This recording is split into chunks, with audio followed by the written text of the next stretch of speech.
Je suis au quai principal de Sydney avec mon nouveau chandail que j'ai acheté aujourd'hui.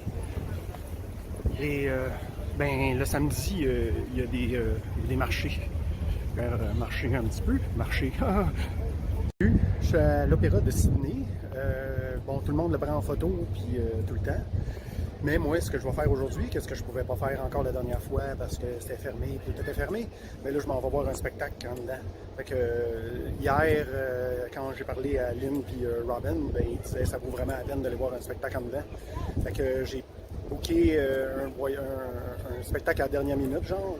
Il y avait Macbeth aussi, mais je trouvais ça lourd un peu, 2h30 de Shakespeare. Fait que j'ai pris The Mirror, je pense que c'est une affaire de cirque. En tout cas, j'ai lu vite, mais peu importe le spectacle, il disait que ça vaut la peine pas mal. Fait que, à plus, ciao! Fait que je viens de sortir du spectacle, c'était complètement malade, un show de classe mondiale. La mise en scène, la chorégraphie, c'est un mélange de comédie. Il y a un chanteur qui chante tout le long qui est écœurant. C'est des acrobaties, en même temps des jeux de lumière, de la danse contemporaine en même temps. Puis le thème du miroir, c'est qu'ils font des acrobaties. Puis des fois, c'est deux acrobaties qui sont comme s'ils faisaient en double, en miroir. Fait que c'est complètement malade, puis il y a des petites touches d'humour aussi. Puis ce qui était drôle, c'est que quand on attendait dans la salle d'attente, moi j'étais assis sur un siège, c'est genre qui prenait 3 personnes. Puis il y a une madame qui est arrivée avec son mari, puis là j'ai laissé ma place. Fait que ça reste comme ça. Là, on se ramasse à être dans la même rangée. C'est qu'en passant, elle me dit, mon fils, c'est le barbu qui fait le support pour les artistes, puisque le gars, il est quand même assez bâti. Puis c'est lui qui monte, dans le fond, le reste des artistes sur ses épaules, souvent. Des colonnes de 2-3 personnes, avec plein de chorégraphie aussi. Fait que c'est ça. Fait que là, après le spectacle, j'étais allé la féliciter. J'ai dit qu'elle devait être fière de son gars et tout. Puis à la fin, quand on sort, les artistes sont là. Puis j'étais allé parler justement à son fils. Là, j'ai dit, tes parents, ils étaient là dans la salle. J'ai dit, j'ai parlé à ta mère. Là, il dit, ouais, elle a dû te le dire, hein, que c'était moi, son gars, blablabla. J'ai dit, ouais, elle était contente. C'est la première fois qu'elle le voyait en plus, ce spectacle. Puis moi, en tout cas, moi, je vous dirais, allez le voir si vous avez la chance. Ça vient à Montréal, un moment donné, là. C'est vraiment incroyable.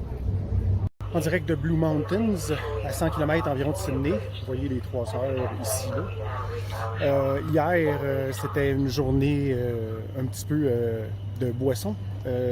Après le spectacle à l'Opéra de Sydney, j'ai passé la soirée avec Gilles. Ça fait qu'on a été souper, on a regardé le coucher de soleil, puis après ça, on a été dans un bar sur le bord du quai de Sydney, le Sydney Harbour. Et on s'est couché vers 1h du matin environ. Fait qu'après ça, on est allé à son hôtel pour. Il y a un bar comme en bas. Puis on a pris la dernière bière là. Fait que après ça, on s'est dit au revoir. Parce que moi, aujourd'hui, j'étais ici. Puis lui, demain, il vient ici. Fait que, anyway. J'ai rencontré 2 autres Québécois tantôt qui m'ont donné un tip là, pour aller voir quelque chose pas loin du site. Puis aussi, j'ai rencontré un autre aussi encore sur le port de Sydney Harbour. C'est un gars, il travaille en robotique, puis il fait des machines qui vont aller mettre les pilules dans les différents petits bocaux pour les pharmacies. Fait que lui, il est là pour la job. Gros sacrifice qu'il a fait. Je suis à Katoomba, j'attends le train, c'est la petite ville où il y a la station de train pour aller à Blue Mountains. Fait que vous voyez cette publicité là, Katoomba est juste là. Je voulais parler, Gilles, c'est un gars de l'Abitibi, juste donner un petit historique. C'est un gars de l'Abitibi, un retraité de Post Canada, comme mon papa. Puis là, il est rendu, il fait de la rénovation, puis il s'amuse à faire des petits contrats comme ça. Lui, il est tout seul parce que sa femme, elle a le cancer, puis elle fait comme l'obliger un petit peu à voyager pareil parce qu'il aime ça, puis elle peut pas bien se déplacer. Lui, il aime ça marcher en masse, il joue au hockey. Puis il m'a montré des photos. En fait, il connaît Pierre Larouche. C'est un ancien joueur des Canadiens.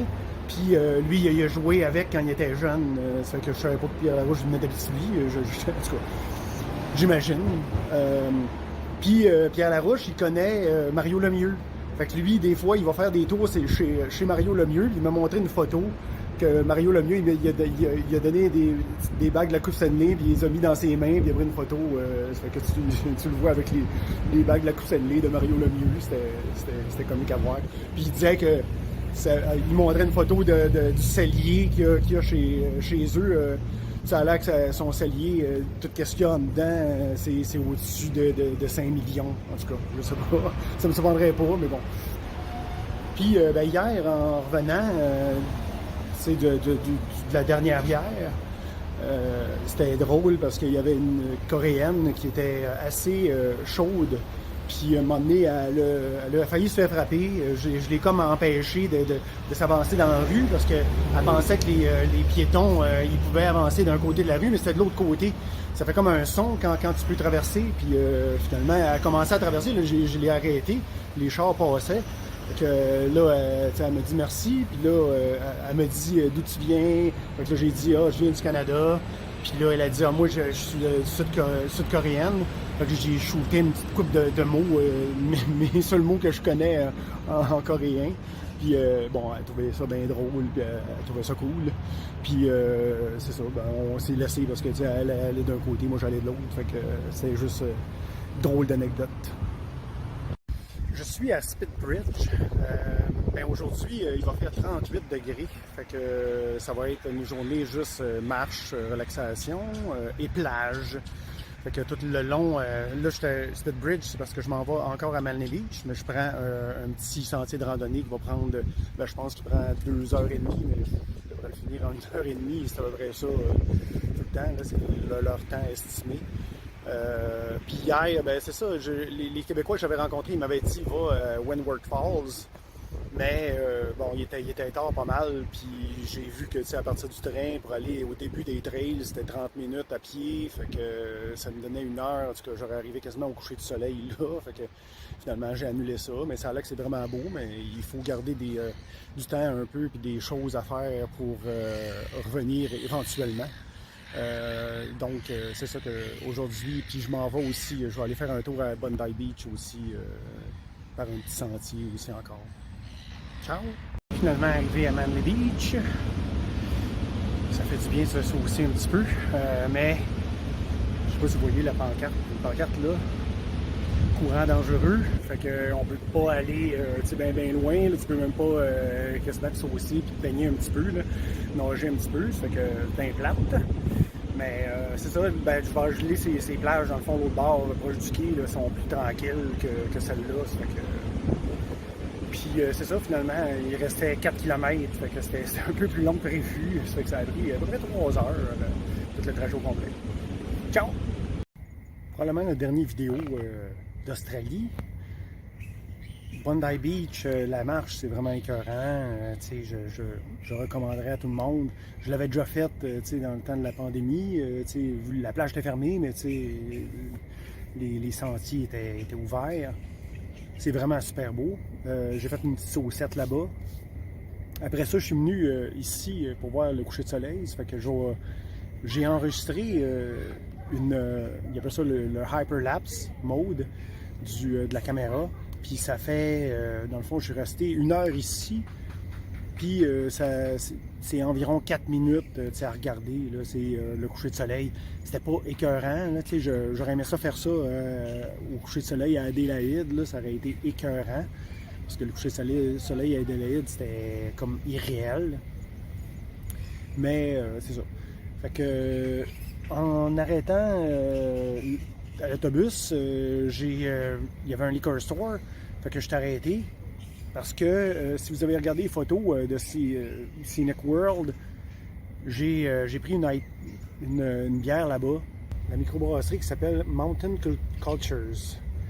Puis je l'avais trouvée bonne, fait que j'arrive là-bas, je regarde un petit peu les bières. Le gars me dit as-tu besoin d'aide? Je dis non, je vais juste regarder. Fait que là, je vois cette microbrasserie-là. Fait que là, j'achète une coupe de bière.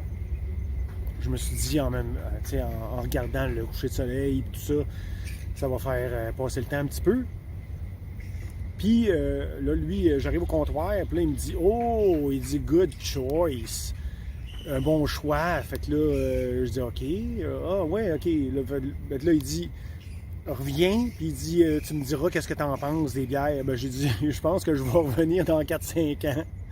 Fait que, il me dit, il dit, ces bières-là, il dit, tu vas t'en souvenir pour 4-5 ans. Fait que je dis, OK. Bon, ça a l'air que c'était vraiment un bon choix. Puis, bon, je vais en profiter pendant qu'on voit l'Opéra de Sydney qui est là, pour parler de l'architecte. L'architecte de l'Opéra de Sydney, il s'appelle, je ne sais pas son nom. C'est un Danois, par exemple. C'est un gars du Danemark. Puis, il n'a jamais vu son œuvre finie. Ça veut dire que quand ils ont fait l'inauguration de l'Opéra de Sydney, il n'était pas là. Pourquoi? Parce que à peu près à mi-mandat, il est arrivé à un point où il avait dépensé pas mal de budget, puis le gouvernement il me posait des questions par rapport à l'argent qu'il dépensait, puis blablabla, fonds publics. Un peu les mêmes histoires qu'on a au Québec. Bref, ils ont décidé de le mettre à la porte. Fait que de prendre un autre architecte, puis d'aller avec ça. Il y a eu une manifestation majeure de toute la population, puis ça n'a rien donné. Finalement, il est parti. Puis ce gars-là, depuis qu'il est parti de Sydney, cette fois-là, parce qu'il avait pris résidence à Sydney pour faire les travaux, bien, il n'est jamais revenu à Sydney de sa vie. Fait que, il n'a jamais été là pour l'inauguration. Aujourd'hui, pas aujourd'hui, mais cette année, c'est le 50e. Il n'a jamais été là, il est mort, en fait. Il est mort en 2008. Mais c'est ça, il n'a jamais vu son œuvre, mais il était bien fier, parce que pourtant, c'est un des immeubles les plus reconnus à travers le monde. Fait que, ça a fait, dans le fond, sa réputation, parce qu'il a fait un paquet d'autres travaux suite à ça. Mais l'autre chose qui est importante, curieuse à savoir, c'est que le design de l'opéra, l'architecte, il l'a découvert quand il coupait une orange. Fait qu'il était en train de couper une orange, puis là, il regardait les quartiers d'orange, puis là, il disait « Oh, OK, ça a de l'allure. » Fait que, finalement, ça vient de la coupure d'une orange. Parce qu'il y a un paquet de théories par rapport à la forme de ça. C'est dessus des coquilles, des voiles de bateaux, etc. Mais en fait, ça vient d'une orange. De le retour à la réalité, à Laval Beach, finalement, le bol, ça s'est super bien passé. Fait qu'il n'y a rien eu cette fois-là. C'est bien le fun. Puis, en plus, je suis arrivé, puis comme vous voyez, mes marches étaient déneigées. Fait que mon lift, il avait fait ça aussi. Fait que c'était bien apprécié. Merci, Mike. Je voulais parler des armoiries de l'Australie. Pourquoi il y a le kangourou et l'émeu dessus, c'est que ces deux animaux-là, ils ont de la misère à reculer. Fait que, en fait, le kangourou, il peut pas pantoute. Puis c'est pour ça, parce que, dans le fond, la nation, ils veulent juste avancer. Fait que c'était un bon symbole pour l'Australie. Je voulais parler aussi des tatous. Quand on a été au pub, puis là, j'ai rajouté la photo du groupe qu'on était, puis la photo aussi de l'autre pub crawl que j'avais été complètement au début, quand j'étais arrivé à Sydney, que j'avais parlé, mais que j'avais pas mis la photo. Je l'avais pas reçu, je l'ai reçu pas mal un petit peu tard. Puis, en fait, c'est que le gars de Toronto, il y avait des tatous, ses mains. Puis ça a commencé la discussion. Fait que là, à un moment donné, les filles voulaient que je leur montre mon tatou dans le dos. Fait que là, j'ai commencé à enlever mon chandail. Puis là, eux autres, les filles, ils dézipaient leur robe pour montrer le tatou aussi dans le dos. Puis il y avait Robin aussi qui avait un tatou genre en haut vraiment de la cuisse. Là. Fait que c'était assez drôle, la discussion de ça. Puis, ben, on s'est fait mettre dehors du bar, mais pas à cause de ça. Là. Je n'en avais parlé, c'est parce qu'à 7 heures, c'était réservé pour d'autres mondes. Ça fait que c'est ça. Puis, ben, c'était un choc pas mal là, d'avoir cette température-là après avoir 30 degrés. Ben, c'est pas si pire quand même. Là. Il a fait juste genre -2 aujourd'hui. Fait que c'est pas si pire que ça. Ciao! Merci d'avoir écouté mes niaiseries à travers ces 5 semaines. Ciao!